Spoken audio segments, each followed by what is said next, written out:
Mater misericordiae, vitalus celo, espes nostra salve, patricolamus.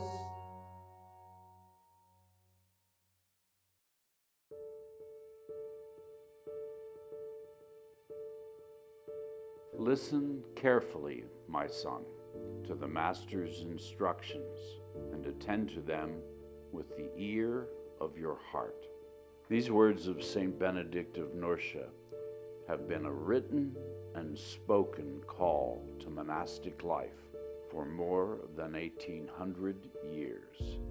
Vested in a simple tunic, cowl, scapular, and sandals, and armed with faith and the gospel as their guide, Benedictine monks have been following Saint Benedict's rule since that time. While the tasks of daily life may have changed, the tenets prescribed for a simple life can and still do apply, even in the 21st century. But first, those called must listen. After graduating from pharmacy school, when I'd received communion, I was going back to the pew during Mass, and I just had like this, my recollection of it is like a burning sensation in my chest, and my eyes fell upon this little prayer for vocations, and I read those words, and then I felt the sensation was intensified. And I said, no, I'm not doing this. I am not doing this. By the time I went to college, I considered myself atheist. I didn't think that was particularly rebellious. I just thought nobody seriously believed in God. I was an undergraduate student here at Saint Vincent first, from 2003 to 2007. And when I first got to Saint Vincent, actually I was not Catholic, but I was in the process of searching for something. I was dealing with guys who were different level than people I had interacted with up to that point. I think that's when I started to be inspired to think about a vocation here. Started taking better care of myself, and then it started to create this space to begin to hear something again. And then what did I start to hear?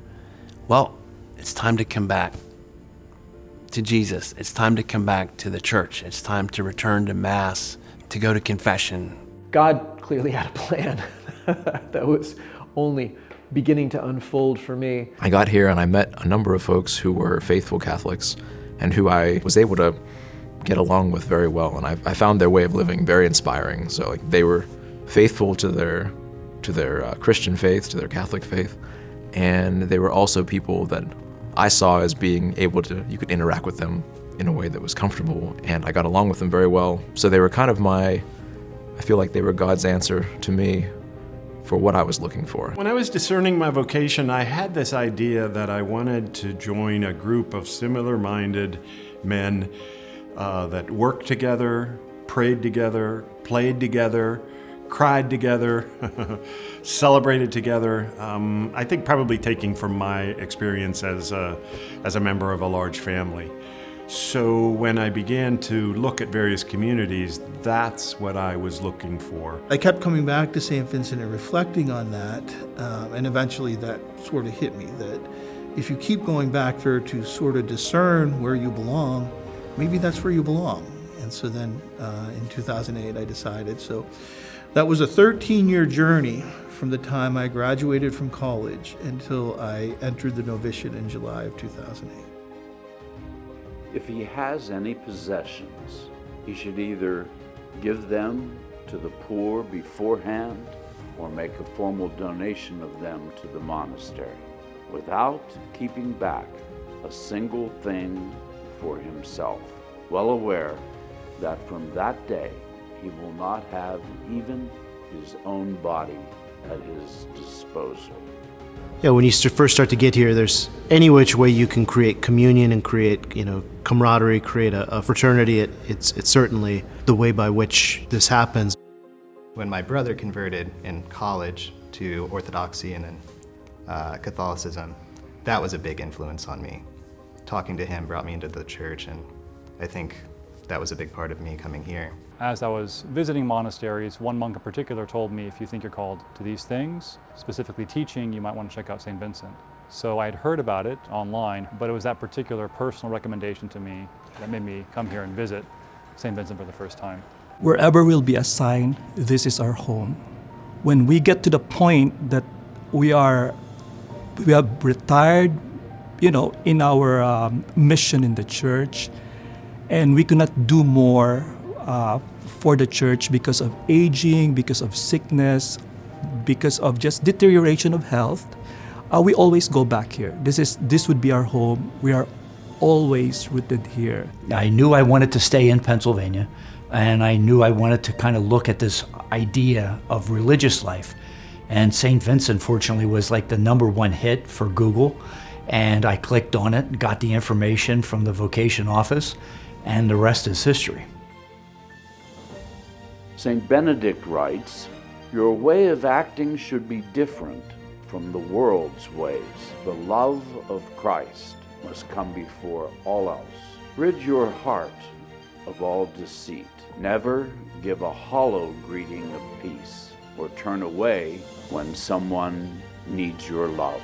Monks are to speak the truth with heart and tongue.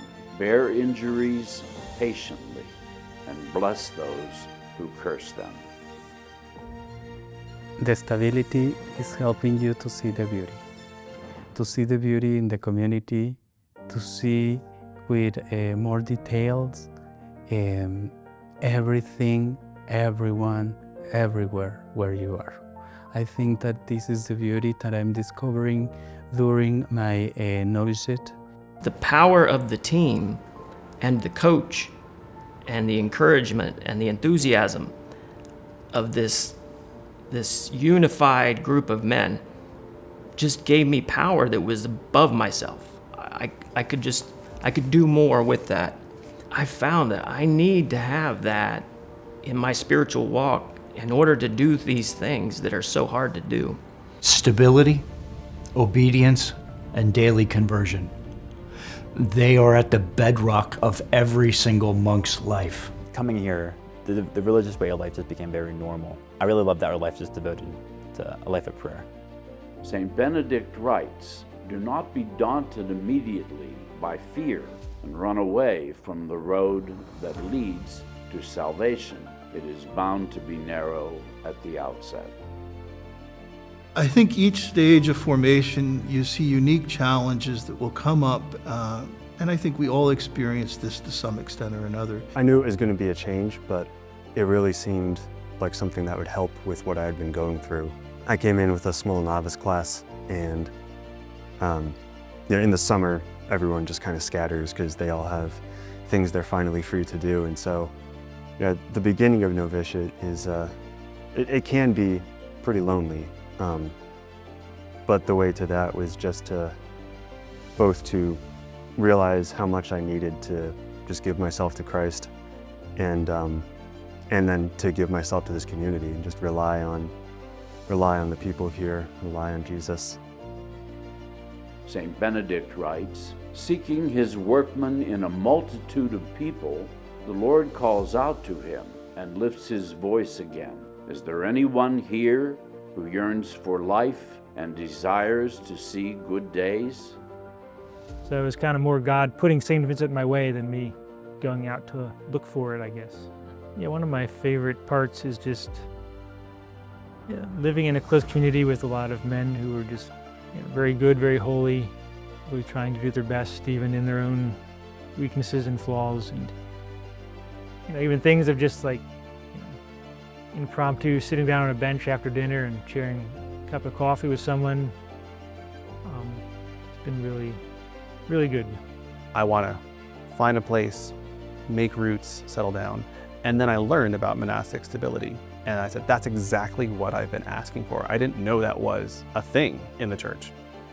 And so when I heard that, again, just kind of puzzle pieces sort of the fit. This is where I was made for. I think when I first came to that neighborhood to neighborhood as a freshman and experienced evening prayer here, and then came back the next day, Over time, I started including midday prayer into my routine and got a better sense of how the day was structured. And there was something that was very attractive to me. Saint Benedict writes, "No one is to pursue what he judges better for himself, but instead what he judges better for someone else. To their fellow monks, they show the pure love of brothers. To God, loving fear. To their abbot, unfeigned and humble love." I love it. I love the work in those ways to help people and also to help people discern their vocations. And also very important is like help the community to grow. We do need young vocations to come to this community. So it's kind of like something unexpected happens. It's kind of like you listen to the Lord, listen to the superior. It's always obedience, good way. I mean, I can laugh now because in one sense, this is not where I would have expected myself to be. And God worked with me to show me that this is where I'm meant to be. When I think about like the favorite parts about being a monk, it's, you know, being with the brothers, their joy. They can be a challenge, but their joy, mostly. I like praying in community. For all the times I've been away, when I come back and I step into that choir stall and it's just like, I'm home. Saint Benedict writes, "Do not aspire to be called holy before you really are, but first be holy so that you may more truly be called so." As you continue to persevere in your discernment, discernment has this ebb and flow. A lot of guys will come to Saint Vincent and they'll fall in love with the place immediately, with the beautiful basilica. Guys who come to Saint Vincent experience that ebb and flow for the first time.